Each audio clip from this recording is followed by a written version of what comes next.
Coming to you from the trenches of Blue Collar America, the place where the wheels of America are kept turning and turning. It's the Blue Collar Success Network, hosted by blue collar business coach, author, and speaker Jerry Eisenhower with CVC Coaching. Take it away, Jerry. Hey, and this is Jerry Eisenhower, CVC Coaching, coming to you live once again on the Blue Collar Success Network. Really appreciate you guys joining us every week, and what we try to do is talk about things from the aspect of how to make you more successful. How to make you more successful. And one of the things is, if you're a blue-collar home maintenance service contractor, you probably have this thing called a customer.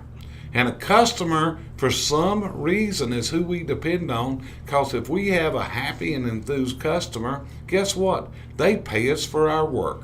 And not only that, if we take them to be an enthused customer, the enthused customer is going to tell everybody about the great experience they have with you. So today, instead of me talking, I brought on a consumer. And this consumer is a woman, and she knows what she wants. She's not scared to pay for what she wants. She's not a person that would dicker for the money.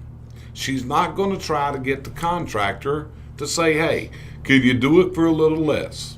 Because what she's looking for is just like 60% of American consumers today naturally don't want to pay too much. But what they want value for their money. That's what they're looking for. So today I have a very educated consumer. I have a consumer that knows what she wants. And the reason I know she knows what she wants is because, folks, she's my wife. And I can tell you that when Cheryl Eisenhower wants something, I have no problem whatsoever with her getting what she wants. I want her to have what she wants. Many times we have actually went to a store. I've told the salesman, walking in the store one day for a mattress sale, Stephen, my name's Jerry Eisenhower. I travel for a living. We need a mattress. My wife asked, what kind do you want? I said, I'd like one like they got at a Hampton Inn, because it's about the most comfortable mattress I sleep on, and I sleep on a lot. I said, but she lives in that house, so here's your job. You make her happy, and guess what? You get a sale. That's that easy, black and white, right? Was that pretty well the way it went that day? Went pretty well. And what did he do? He wanted me to lay on the bed. He wanted to ignore her, okay? Which weren't, hang your head, Stephen, that's what he did. So with that, I'm going to let Cheryl tell you from the aspect of being consumer. And she's got notes here on some of the things that have went on in her life as a consumer. Now, Cheryl's a coach. Cheryl owns a manufacturing plant. Cheryl's a pretty independent woman. Wouldn't you agree, Stephen? Wouldn't want to tangle with her, would you? Wouldn't want to make her mad, would you? No. You think if you sold her something, you'd want to make her happy? Yeah. I think I would too. So with that, Cheryl, tell them about what it's like as a consumer and what you as a consumer are looking for and what you're willing to pay for.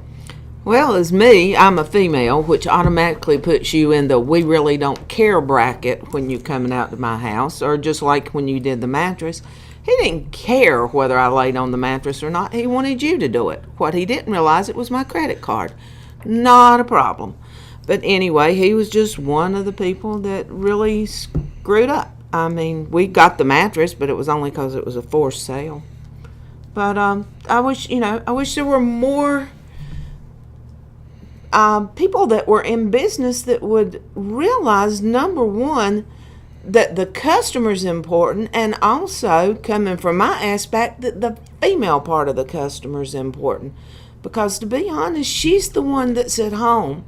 I mean, I'm sitting here right now in my office with a commode that has been leaking for months. Wait a minute. Let's say this. Many people that may be listening don't know what a commode is. Well, a bath. I'm very serious. What would you like to call it today? Let's call it the toilet. Okay, the toilet. The toilet is in there running to the point that we have to close the door. It runs. I know, and I'm leasing, and I'm not paying for the toilet running. So it's kind of like I told Stephen a little while ago. I care, but I really don't, because he's supposed to have the plumber here, and I call my lease person. he is supposed to be keeping the customer happy. I'm the customer. And I'm not happy because I have to hear this stupid noise, but I'm not that unhappy that he's having to pay for it either. But that's just one of the things. And like Jerry said, I'm supposed to rant and rave on here, so we're moving on. If y'all have been following him at all on his webpage, you have probably seen about the awning that we keep trying to get up. Now, they have dealt more with him on this, except for the installer. The installer was super nice.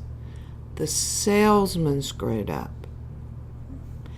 He didn't tell us exactly what was going to happen. He didn't tell us that the electrician that was going to make this thing work was not going to be there for a while. So we had this big old white drop cord hanging down off the top of my house. And if anybody knows me, I don't like big old white drop cords hanging down off of my house. So this morning, the guy finally got out there. They got an electrician. And he come to my house. And he put the wire where I had no big old white drop cord. But then when he went to put the wind sensor on, they had forgot to order it. So now we've got another 2 weeks before we get the wind sensor. And the problem with not having the wind sensor is Jerry.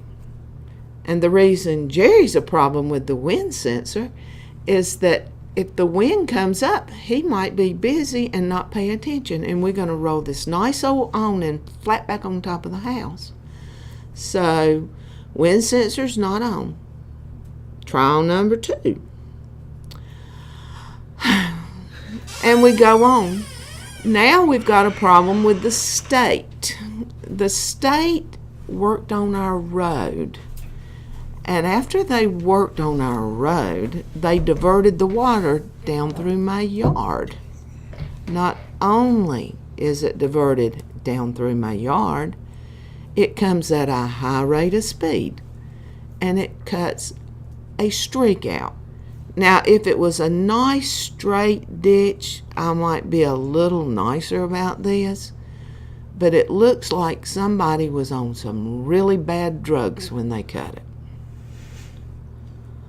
So every day when I go home, I have to look at this big old thing going down the road. And then about 5 weeks ago, they came out to fix it. And they put this big old white thing down there that looked like a sliding board, which really made me feel good. Then they took that one up and they put a green, smaller sliding board. Then they took the sliding board up and it rained over the weekend and I have a ditch again. Well, let me ask you another question. I'm looking at your notes over there. Why don't you share with them about your swimming pool episodes? Which one? The swimming pool episode where you could walk on the water. Oh, you mean the last of the episodes. We had a swimming pool problem, and we needed to get a new liner put in. So they hopped right on the liner, had no problem getting the liner in. Thought that was good customer service, thought we were rolling. And then all of a sudden, they go out there, we get the water filled up in it, and they go out there and cut it on, and I'm going to have a pool in a couple days. It'll be warm. Next thing I know, I go out the next morning and there's enough mud in the pool. Like Jerry said, we could just about walk on it. They had left a valve open that was pumping mud along with the water. Did it fill up the filters and the pool pump and everything else? And your attitude and everything that went with it. And what did we just have done several weeks ago on the same pool?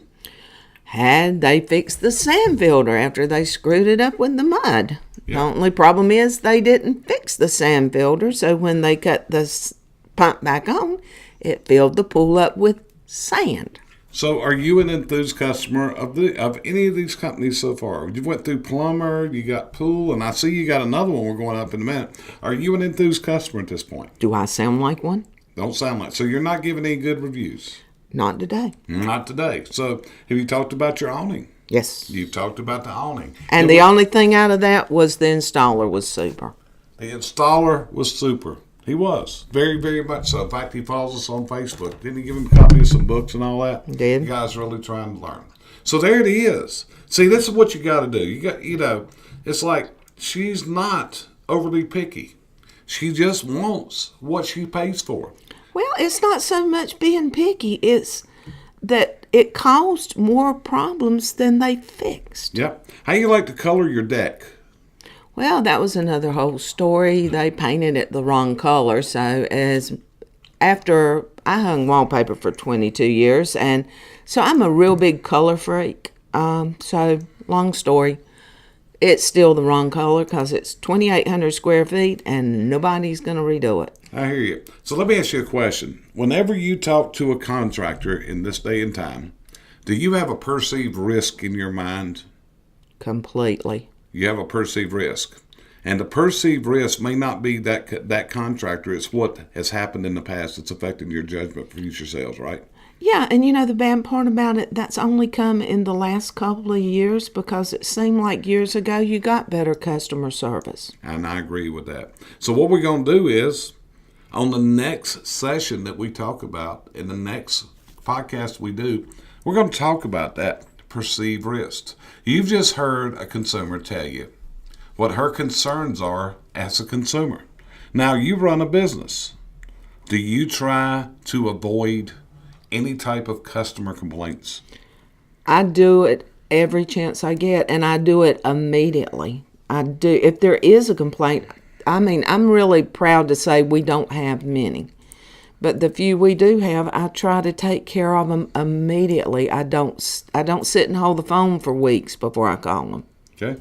So, you've heard it from a consumer side. Guys and gals, take this to heart. This is what today's consumers are looking for. It's not that they mind paying you, but what they want is they want delivered what they paid for. No, same as you would. And that's what is getting harder and harder to get this day and time. So as you're looking at this, as you're thinking about this, as you're looking forward, this is going to be a secret to success. Anticipate what your customer is going to want. Deliver. Exceed the customer's expectations. When you do that, would you be writing good reviews for these companies if they delivered for you?